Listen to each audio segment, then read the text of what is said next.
Cordial saludo, mi nombre es Alba Parejo Ortiz y pertenezco al curso de Microbiología de Suelo de la Universidad Nacional Abierta y a Distancia. El día de hoy voy a dar solución a una serie de preguntas correspondientes a la tarea 3. Bien, ¿cómo es el proceso de formación de nódulos para la mayoría de las rhizobias y cómo se benefician las plantas de estos nódulos en sus raíces? Bueno, este proceso lo podemos dividir en 6 pasos específicos. En el primero ocurre un reconocimiento mutuo de la planta y la bacteria como socios adecuados y una adhesión de la bacteria a los pelos radiculares. Esto se da debido a que las raíces de las plantas generan unas sustancias orgánicas llamadas, bueno, entre las cuales destacan los flavonoides, y estos funcionan como señalizadores. Entonces mandan señales a las bacterias de rizobios que se encuentran en el suelo y de esta manera es como ellas se pueden adherir al pelo radicular. Lo hacen también con ayuda de una proteína llamada ricadecina que influye en esta adherencia. Entonces, una vez se encuentra la bacteria en la raíz de la planta, esta la penetra y genera un enroscamiento debido a que estas expulsan unas sustancias de factores de nodulación llamados también factores NOT. Bien, una vez esto, pues, eso también provoca que la planta genere un tubo de celulosa o un tubo llamado también pelo de infección. A través de este, los rizobios empiezan a ingresar hasta el interior de la célula radical y empiezan a crecer, bueno, ingresan hasta el interior de la célula, de las células radicales. Entonces, infectan también no solamente a las células de los pelos radicales, sino a las que se encuentran ya adyacente a estas. Cuando entran en contacto con estas otras células, ocurre un proceso de división celular y se modifican en bacteroides. Ya cuando existen bacteroides, ya puede ocurrir el proceso de fijación del nitrógeno. Entonces, una continua división celular provoca la formación del nódulo que generalmente vemos en las raíces de las plantas. Ahora sí, ¿cómo se benefician las plantas de estos nódulos en las raíces?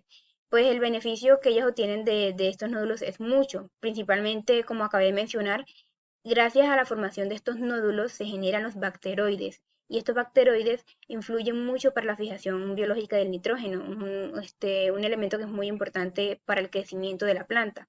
Además de que las plantas extienden su sistema vascular hacia el interior de estos nódulos y empiezan a transmitir y empiezan a obtener también nutrientes que son muy beneficiosos para las plantas.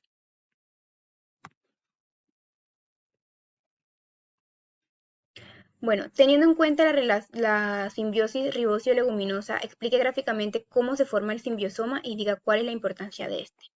Bueno, como tal, la formación del simbiosoma inicia cuando la bacteria de rizobio ingresa a la célula radicular por medio del hilo de infección. Entonces podemos ver aquí cómo ocurre este proceso de cuando ingresa el rizobio en la célula y se empieza a modificar.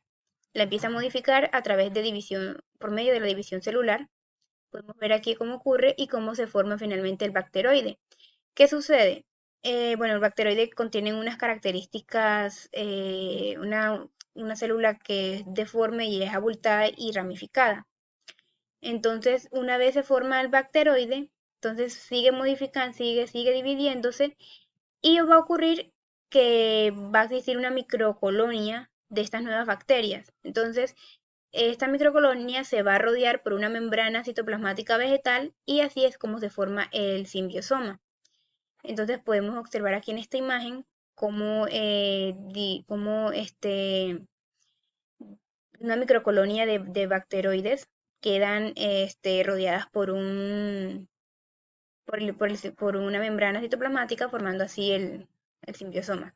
Entonces podemos identificar aquí la raíz de la planta y aquí la formación del simbiosoma, que a su vez pues generan el nódulo de las plantas. Muy bien, ahora hablando un poco de la importancia que tiene este proceso, que tiene el simbiosoma, como tal, es que esta estructura permite que se dé la fijación biológica del nitrógeno, debido a que El simbiosoma lo que contiene es muchas bacterias de muchos bacteroides. Y como sabemos y lo mencionamos anteriormente, los bacteroides permiten la fijación biológica del nitrógeno.